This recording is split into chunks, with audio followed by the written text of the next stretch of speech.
Welcome to the history of the Order of St. Lazarus in Canada. The Order of St. Lazarus was one of 5 orders of chivalry formed in the late 11th century during the Crusades. It adopted as its mission to care for lepers in a hospital established in Jerusalem. Many knights serving in the Crusades contracted leprosy, and yet they continued to serve in the Order of St. Lazarus. Following the Crusade period, the order was re-established in Europe and continued its work caring for the sick and dying, principally in relief of leprosy that had been started in the Holy Land. In more modern times, the order mounted relief expeditions bringing much-needed medicines and food into Eastern Europe during the collapse of the USSR in the late 1980s and early 90s. During the breakup of Yugoslavia, the order purchased and operated mobile field kitchens in the Balkans to feed civilians affected during the Troubles. Currently, the order in Canada supports the missions for the relief of leprosy, the support of palliative care, and supports the ecumenical movement. Although the order had members in Canada in the days of New France, during the 1600s, the order in Canada was established in 1962 and federally chartered in 1963. As a federally recognized charity, it moved quickly in 1966 to raise funds for activities and charities related to the mission of the order in Ontario and Quebec. Some examples of these early projects are leprosy charities, including the Armand Frappier Institute, leprosaria such as the Cardinal Léger Femme Perio Fund for Africa and Haiti, the World Leprosy Fund, and a scholarship for a doctorate in the study of leprosy. Ecumenical initiatives such as the Ecumenical Institute of Canada, the Canadian Centre for Ecumenism in Montreal, and the Ecumenical Mission in Vancouver. The Canada Committee, a Canadian unity project in 1973 promoting youth exchanges. The traditional mission of leprosy relief continued, and in 1989, the Order in Canada started contributing funds to the Leprosy Mission of Canada and the Cardinal Léger Mission in Africa. Through these organizations, the Order made significant contributions to leprosariums in the countries of Nepal and Thailand. Medical research into a cure for this dreaded disease carried on as the Order continued to fundraise for the Armand Frappier Institute of Montreal during the 1980s. We treat about 80,000 people directly affected by leprosy, and of those, about 15 to 20,000, depending on the year, are brand new cases.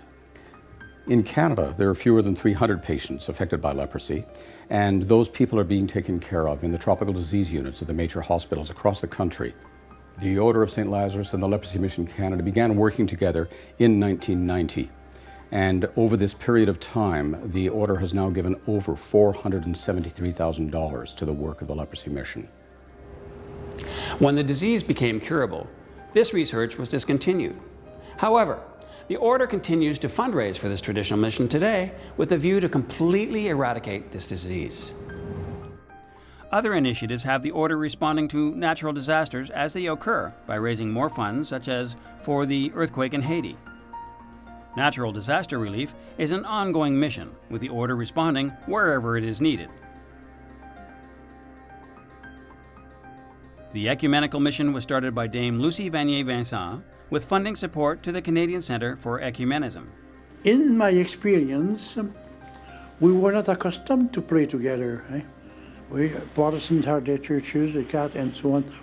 But as we grow up together, by knowing better each other, by becoming friends, by trusting more, by realizing that what we have in common is more than what divides us, we thought we should pray together and not ask God to convert from one church to another, but to ask God, give us unity the way you, God, want. An initiative was undertaken to establish a bursary program designed to help and support students who are pursuing ecumenical studies at Canadian universities. Students in religious studies have difficulties to find money, and one of the reasons for that is that there's less interest in this society And the organization who offered bursaries are dealing more with what they call science and scientific research or practical research, and they don't see the use of the religious studies. The mission is important. Your interest in ecumenical questions and palliative care, these are two things very important, I think, right now. The first of these awards was granted to a student at the Toronto School of Theology in 1996. Since that time, many thousands of dollars have been granted to scores of students at universities across Canada.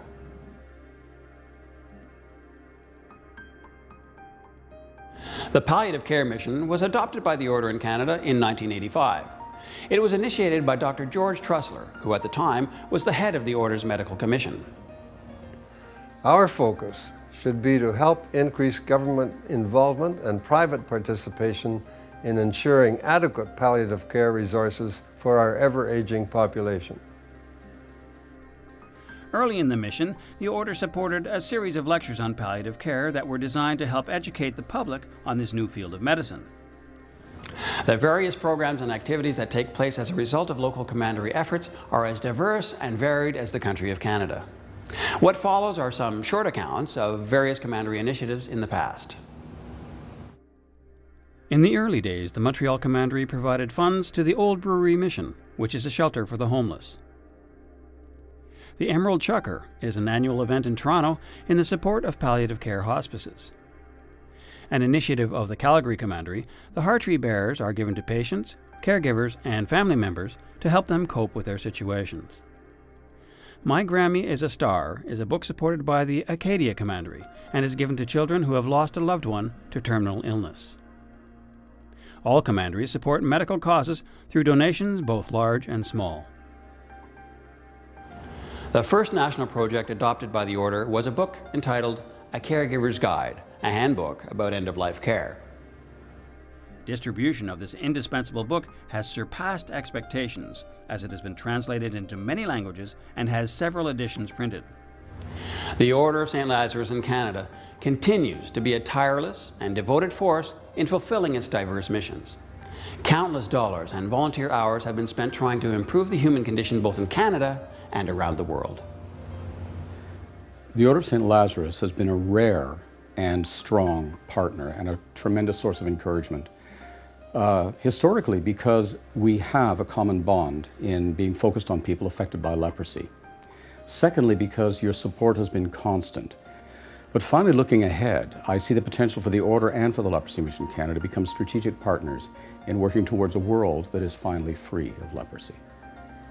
And we're able to do this thanks to financing and grants from the government, as well as generous donations from individuals, companies, and charitable organizations such as the Order of St. Lazarus.